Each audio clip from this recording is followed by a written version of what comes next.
Dear students, आज हम start करेंगे chapter number 10 accounting rules.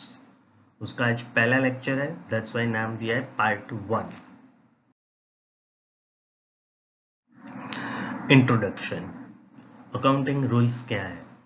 Accounting has developed a number of rules which must be applied by everyone who is involved the recording of financial information. If every accountant or bookkeeper followed their own rules, it would be impossible for others to fully understand the financial position of a business. In the same way, it would be impossible to make a comparison between the financial results of two or more businesses if they had each applied their own rules in the preparation of their accounting statements. Accounting principles क्या है? The accounting principles are sometimes referred to as concepts and convention. Concept क्या है? तो a concept is a rule which sets down how the financial activities of business are recorded. And conventions, so a convention is an acceptable method by which rule is applied to a given situation. पहला concept या पहला principle, business entity. The business entity principle is also known as the accounting entity principle. This means that the business is treated as being completely separate from the owner of the business. The personal assets of the owner, the personal spending of the owner, etc. do not appear in the accounting records of the business. The accounting records relate only to the business and record the assets of the business, the liabilities of the business, the money spent by the business, and so on. Everything is recorded from the viewpoint of the business.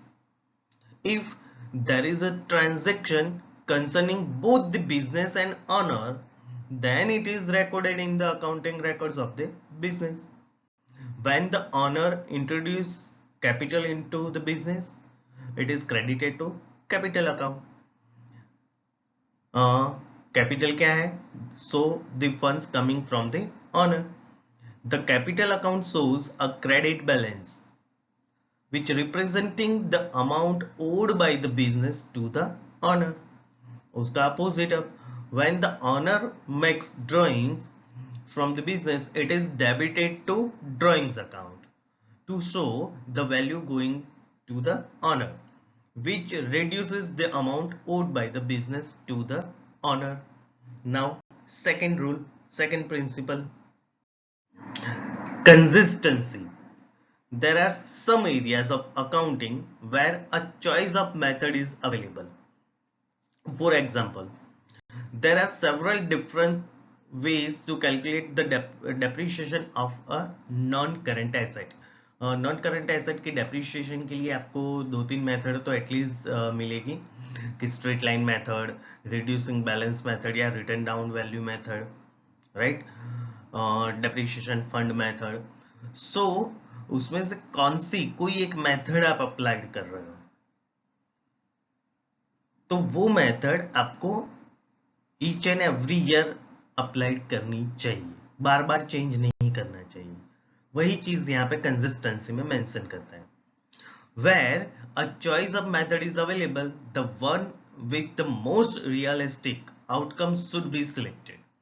Once a method has been selected, the method must be used consistently from one accounting period to the next. This is known as the consistency principle.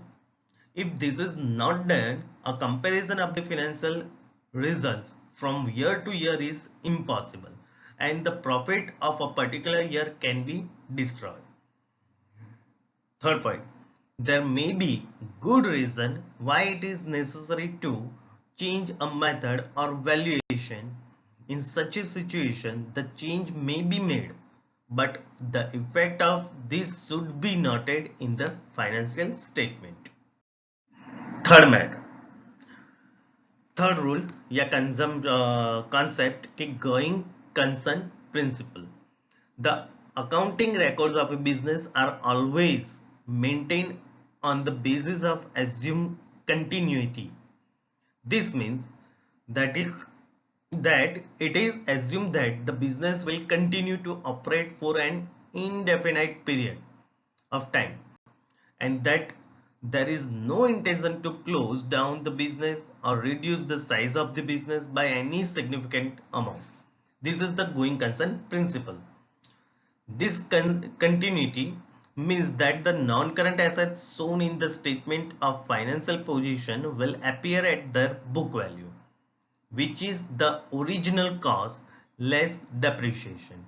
And inventory will appear at the lower of cost or net realizable value.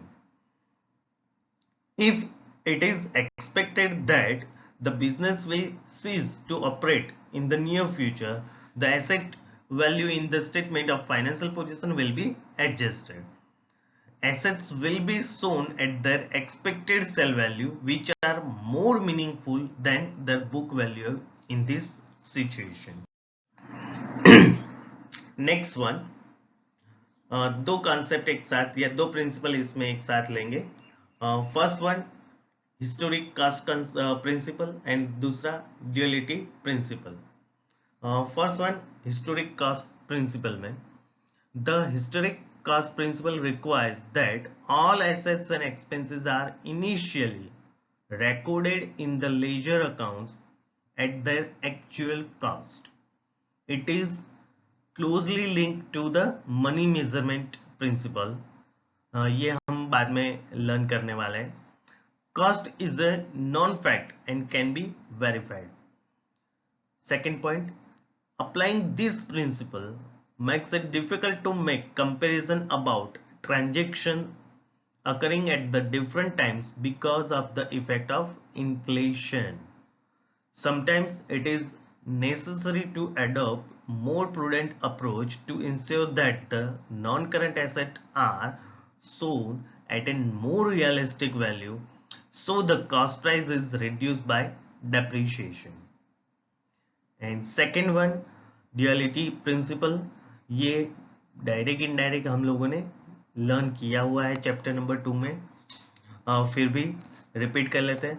The principle of duality is also referred to as the dual aspect principle. It has been explained in chapter number 2 how every transaction has two aspects, a giving and a receiving. The term double entry is used to describe how these two aspects of a transaction are recorded in the accounting records. Thank you, students.